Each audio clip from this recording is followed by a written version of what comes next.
अस्सलाम वालेकुम, this is nutritionist Tahreem. आज का हमारा टॉपिक है आजकल की मौसमी बीमारियाँ।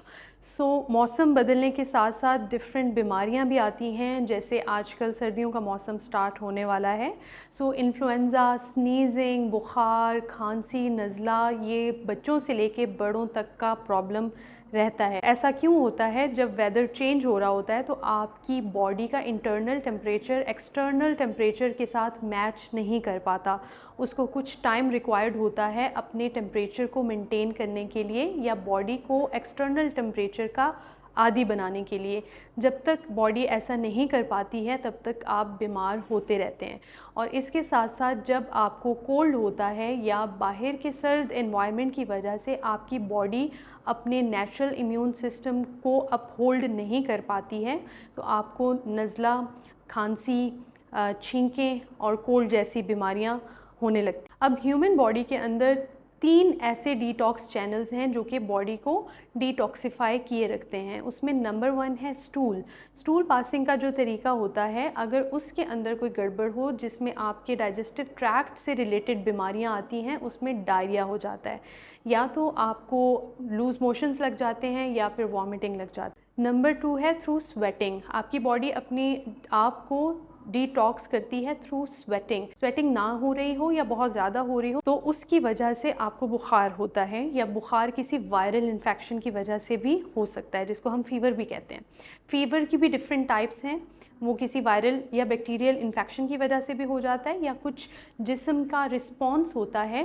फीवर बजाते ख़ुद कोई बीमारी नहीं है, लेकिन आपकी बॉडी के इम्यून रिस्पॉन्स की वजह से आपकी बॉडी का टेम्परेचर राइज कर जाता है। नंबर 3 इज़ थ्रू ब्रेथ, मतलब आपको कोल्ड हो जाता है। और अगर आप इन तीनों बीमारियों को सप्रेस करते हुए चलेंगे तो वो आपकी फ्यूचर डिजीज़ बनेगी, because suppressed disease is a future disease.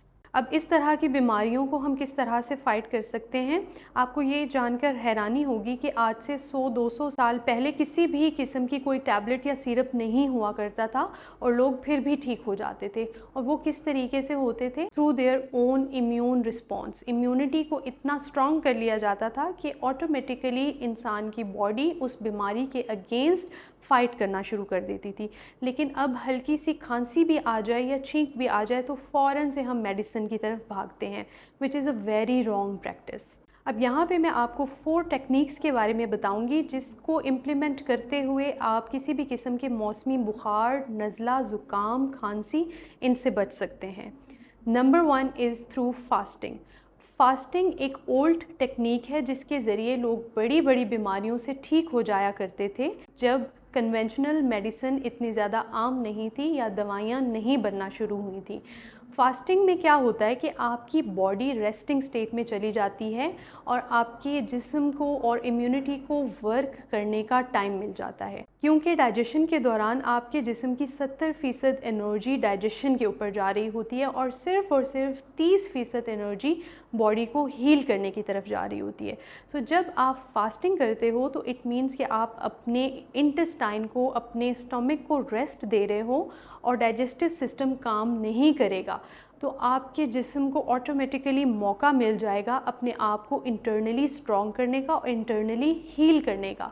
वो जो 70% एनर्जी आपकी बॉडी डाइजेशन की तरफ लगा रही थी, अब वो 70% एनर्जी भी हीलिंग की तरफ शिफ्ट हो गई। 100% of bodies energy is going towards healing process. Fasting किस तरीके से की जा सकती है? आप 12-12 की विंडो को अपने माइंड में रख सकते हैं कि 12 घंटे तक आपने बिल्कुल कुछ नहीं खाना। लेकिन इससे मुराद ये नहीं है कि आपने पानी नहीं पीना, बिकॉज़ जब आपको फ़ीवर होता है तो बॉडी डिहाइड्रेट करती है। डिहाइड्रेशन से बचने के लिए ज़्यादा से ज़्यादा लिक्विड्स या पानी की ज़रूरत होती है। उन लिक्विड्स में आप जूसेस, उन लिक्विड्स में आप सिर्फ़ और सिर्फ वो चीज़ें ले सकते हैं जिसके अंदर कैलोरीज़ ना हो, मतलब कि आपके डाइजेस्टिव सिस्टम को उस स्पेसिफ़िक फूड को या लिक्विड को डाइजेस्ट करने के लिए पावर ना लगानी पड़े। तो इसमें आप हर्बल टीज़ का इस्तेमाल कर सकते हैं, ग्रीन टी ले सकते हैं, पानी ले सकते हैं, ब्लैक कॉफ़ी ले सकते हैं। Number 2 technique is through sun bathing. जब आप बाहर धूप में जाते हैं तो आपकी बॉडी अपने आप को रिलैक्स करती है, बिकॉज़ हमारा इम्यून सिस्टम इस तरह की टेक्निक पे बनाया गया है कि अगर इसको सनलाइट कुछ अरसे तक नहीं मिलती है तो इम्यूनिटी भी डाउन होना शुरू हो जाती है। सो इसीलिए तकरीबन डेली की बुनियाद पे आपको 15 मिनट की सन बाथिंग, चाहे सर्दियाँ हों चाहे गर्मियाँ हों, गर्मियों में आप सन ब्लॉक लगाकर सन बाथ के लिए जा सकते हैं। तो 15 मिनट का sun bathing is essential for treating any of these disease. And number 3 है थ्रू हर्बल टीज़।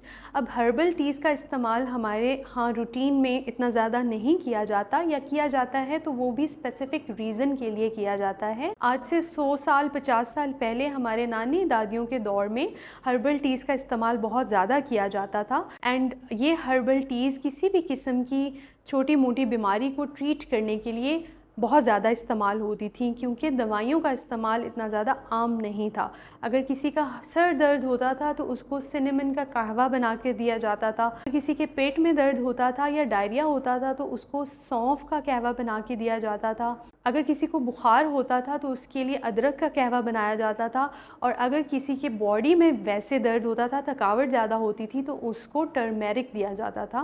सो हर्बल टीज़ के इस्तेमाल से आप किसी भी किस्म के कोल्ड, कफ़, फ़ीवर, स्नीजिंग, इस पे काबू पा सकते हैं। हर्बल टी की एक अच्छी सी रेसिपी मैं आपको यहाँ पे बता देती हूँ कि 1 कप पानी के अंदर आप 1 stick cinnamon, 1 piece of ginger, few pinches of turmeric powder and half teaspoon of fenugreek seeds and half teaspoon of cumin seeds, इनका इस्तेमाल करके आप एक अच्छा सा हर्बल टी बना सकते हैं।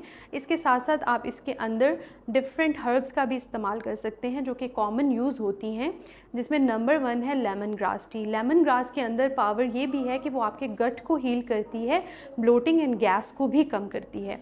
सो डबल फ़ायदे के साथ आपको ये कहवा बहुत फ़ायदा पहुंचाने वाला है। Number 4 is wet pack. अब वेट पैक का नाम बहुत से लोगों के लिए नया होगा, लेकिन बहुत से लोग इसका इस्तेमाल बहुत अरसे से करते आ रहे हैं। आपने कभी ये ऑब्ज़र्व किया होगा कि किसी इंसान को हाई ग्रेड फ़ीवर है तो उसके माथे पे ठंडे पानी की पट्टियाँ रखी जाती हैं।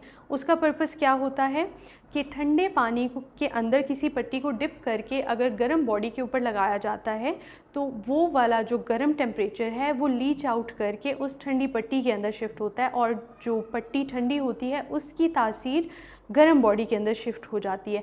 सो वेट पैक को हम बुखार को डाउन करने में इस्तेमाल कर सकते हैं। इसके साथ साथ ये डाइजेशन के लिए भी बहुत हेल्पफुल है, क्योंकि जब आप कोई चीज़ डाइजेस्ट कर रहे होते हैं तो डाइजेशन जो है वो एक हीट रिलीज़ करती है, जिसकी वजह से गट का टेम्परेचर रेज़ करता है। गट का टेम्परेचर जब रेज़ करता है तो इसकी वजह से भी डायरिया या लूज़ मोशन फेस किए जा सकते हैं। तो इसके लिए सबसे बेहतरीन टेक्निक ये है कि आप एक पैक को वेट करके अपनी बेली के ऊपर प्लेस करके 7 मिनट्स के लिए छोड़ दें। उसके बाद 7 मिनट्स के बाद उस वेट पैक को उठा लीजिए, और ये काम आपने करना है खाना खाने के फ़ौरन बाद, ख़ास तौर पे अगर आपको मौसमी बीमारी कोई लगी हुई है।